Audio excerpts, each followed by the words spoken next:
सर्दियों की बात है। सुबह के 4 बज रहे थे। जयपुर की एक बारात अलवर से लौट रही थी। ठंडी हवाओं ने बस और गाड़ियों को घेर रखा था। धुंध इतनी गहरी थी कि सामने की सड़क मुश्किल से दिखाई दे रही थी। दूल्हे अजय की अर्टिगा कार में उसकी माँ चित्रा, दुल्हन रीमा, बहन सोनल, दोस्त विक्रम और रोहित के साथ ड्राइवर भी था।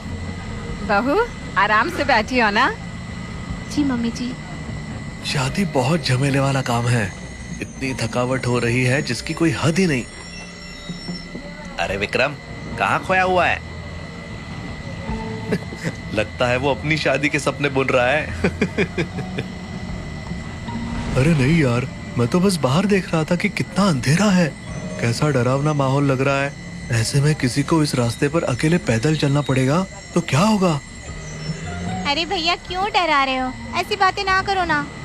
सच में ये सब मत कहिए, यहाँ का माहौल वैसे ही डरावना है। ऊपर से इतनी ठंड है कि हड्डियां कांप रही है और तुम होके डराने की बातें कर रहे हो।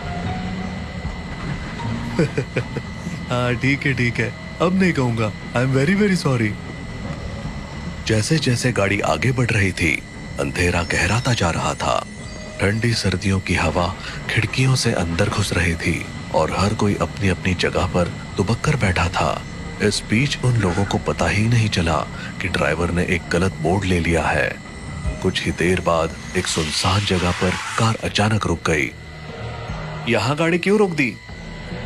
गाड़ी रोकी नहीं है, अपने आप रुक गई है। लेकिन ये जगह कौन सी है? इतना कोहरा है, कुछ समझ नहीं आ रहा। लगता है हम रास्ता भटक गए हैं। अजय ने फोन निकालकर मैप चेक किया। मैप ने दिखाया कि वो भानगढ़ किले के सामने है और तभी उसके मोबाइल के नेटवर्क चले गए। इस दौरान ड्राइवर ने गाड़ी से उतरकर उसे ठीक करने की कोशिश की, लेकिन गाड़ी का इंजन दोबारा स्टार्ट नहीं हुआ। ये क्या मुसीबत है? मेरा फोन भी काम नहीं कर रहा, नेटवर्क गायब है। हे भगवान, ये तो भानगढ़ का किला है। सुना है यहाँ रात को कोई नहीं रुकता। ओए, मजाक मत कर यार, सच में डर लग रहा है। चारों तरफ जंगल से अजीब अजीब आवाजें आ रही थी, कुछ जानवरों की और कुछ ऐसी जो पहचान में नहीं आ रही थी। अजय और विक्रम ने गाड़ी ठीक करने की बहुत कोशिश की, लेकिन सब बेकार था। लगता है हमें यहीं रुकना पड़ेगा। अभी सुबह होने तक 2-3 घंटे हैं, उसके बाद ही कुछ हो पाएगा। अब लेकिन ये आवाजें, ये तो और डरावनी होती जा रही है। मुझे बहुत डर लग रहा है।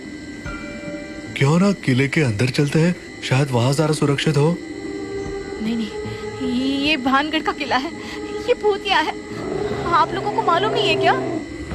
वो सब कहानियां हैं, असल में यहाँ ऐसा कभी कुछ नहीं हुआ है। हाँ, विक्रम सही कह रहा है। चलो सब लोग अंदर चलो, यहाँ जंगली जानवरों का खतरा है।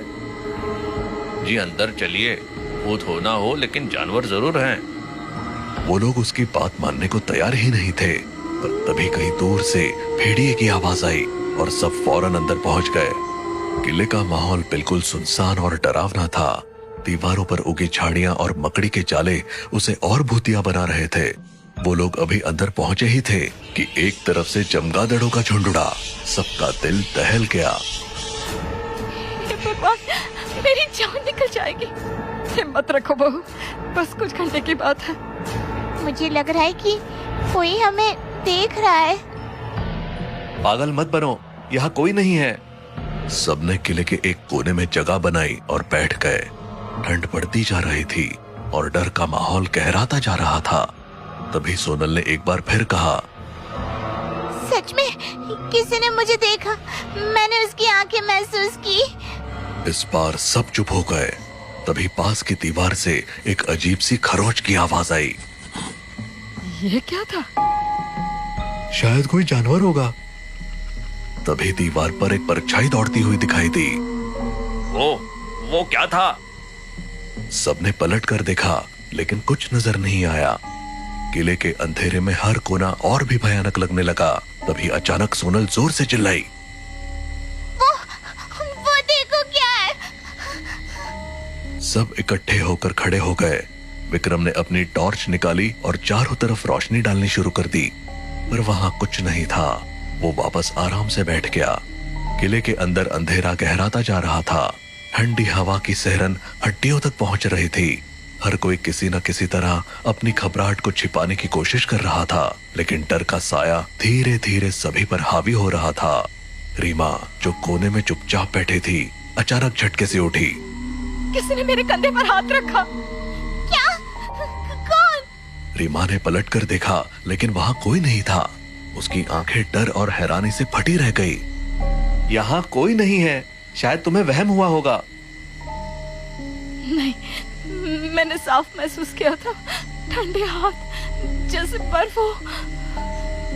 इसी बीच रोहित ने दूर से किसी के उसे बुलाने की आवाज सुनी। रोहित। तुम लोगों ने वो सुना? किसी ने मेरा नाम लिया। कौन? मुझे नहीं पता, लेकिन उस दीवार के पीछे से आवाज आ रही है। हाँ, आवाज तो आई, मैंने भी सुनी। सभी दीवार की तरफ देखने लगे। वहां कोई नहीं था, लेकिन आवाज फिर आई, इस बार और करीब से। रोहित। ये क्या हो रहा है? विक्रम, जो अब तक खुद को शांत रखने की कोशिश कर रहा था, उसे अंधेरे में एक परछाई झांकती हुई दिखाई दी। वो परछाई हर कुछ सेकंड में दिखती और गायब हो जाती। वहाँ कोई है, मैंने उसे देखा। विक्रम, ये समय मजाक का नहीं है। मैं मजाक नहीं कर रहा, मैंने सच में किसी को देखा वहां। सभी ने डर के मारे एक दूसरे को कसकर पकड़ लिया। अब सबको लगने लगा कि उनसे बहुत बड़ी गलती हो गई है। हमसे गलती हो गई जो यहाँ आ गए, हमें तुरंत यहाँ से निकलना चाहिए। सबने सहमति में सिर हिलाया और बाहर जाने का रास्ता ढूंढने लगे, लेकिन जब वो उस जगह पहुंचे जहां से अंदर आए थे, तो बाहर जाने का रास्ता गायब हो चुका था। किला एक भूल भुलैया में बन चुका था। बाहर कैसे जाए हम? रास्ता कहाँ गया? ये कैसे हो सकता है? तभी उनकी नजर किले की दीवार पर पड़ी। वहां एक पत्थर का शिलालेख टंगा हुआ था। उस पर लिखा था, यहाँ राजकुमारी रत्नावती का वास था, जिसे उसकी शादी वाले दिन छल से मारा गया था। उसकी आत्मा आज भी यहाँ भटकती है। ये क्या है? क्या ये सच है? यहाँ कुछ भी हो सकता है। तभी एक भारी कदमों की आवाज आने लगी, जैसे कोई लोहे की चप्पल पहनकर चल रहा हो। ये आवाज कहाँ से आ रही है? दीवार के पीछे से एक परछाई उभरी। सभी ने देखा कि एक सुंदर स्त्री सामने खड़ी थी। उसके लंबे बाल और सफेद कपड़े हवा में लहरा रहे थे। उसकी आंखों में गुस्सा भरा हुआ था। तुम लोग मेरी जगह क्यों आए? ये किला मेरा है। सबके रोंगटे खड़े हो गए। रीमा डर के मारे चीख पड़ी। ये कौन है? लगता है ये वही राजकुमारी की आत्मा है। हे भगवान, हमें बचा ले। सोनल के इतना कहते ही वो सुंदर राजकुमारी एक भयानक चुड़ैल में बदल गई और अपनी उंगली अजय की ओर उठाकर गुस्से में बोली, तुम मेरे हो, ये लड़की मेरी जगह नहीं ले सकती। उसे छोड़ दो, वरना मैं सबको खत्म कर दूंगी। अजय ने रीमा को कसकर पकड़ लिया। सभी डर के मारे कांप रहे थे। अजय कुछ करो, मुझे बहुत डर लग रहा है। मैं शादी तुझसे करूंगी, वरना यहाँ से कोई जिंदा नहीं जाएगा। राजकुमारी ने एक चीख मारी और अचानक दीवारें हिलने लगी। उसकी भयानक चीख ने पूरे किले को हिला दिया था। अचानक ड्राइवर हवा में उठ गया। बचाओ, मुझे नीचे उतारो। लेकिन राजकुमारी ने उसे जोर से दीवार पर फेंक दिया। उसकी गर्दन टूट चुकी थी और वो वहीं मर गया। खून दीवार पर फैलने लगा। सब पूरी तरह चीख रहे थे और तभी रोहित को महसूस हुआ कि कोई उसे खींच रहा है। कोई मुझे पकड़ रहा है। अजय, बचाओ। लेकिन वो दीवार के पार खींचता चला गया और अचानक गायब हो गया।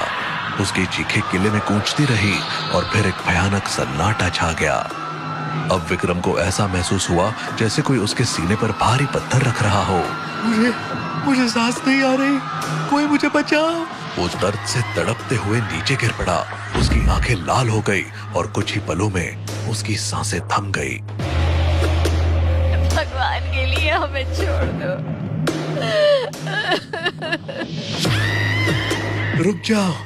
रुक जाओ, मैं तुमसे शादी करने को तैयार हूँ, लेकिन मेरी फैमिली को छोड़ दो।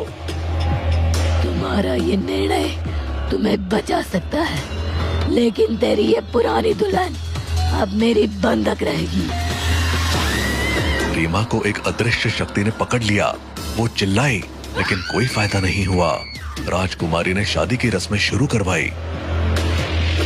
जल्दी करो, सिंदूर लाओ, मंगलसूत्र लाओ। लेकिन अजय चुपके से अपनी जेब से गंगाजल निकालने की योजना बना रहा था। जैसे ही राजकुमारी ने सिंदूर की मांग की, अजय ने फुर्ती से गंगाजल उसकी ओर छिड़क दिया। तेरी सारी शक्ति खत्म हो जाएगी। लेकिन गंगाजल से राजकुमारी कमजोर होने के बजाय और भड़क गई। तुमने मुझे धोखा दिया, अब कोई नहीं बचेगा। उसकी चीखों से पूरा किला कांपने लगा, दीवारें गिरने लगी। राजकुमारी ने अपना सारा क्रोध किले पर निकाल दिया। हमें यहाँ से बाहर निकलना होगा। भागो। बाहर जाने का रास्ता कहाँ है? सब बाहर जाने का रास्ता ढूंढ रहे थे, लेकिन पूरा किला अचानक ढह गया और सब दबकर मारे गए।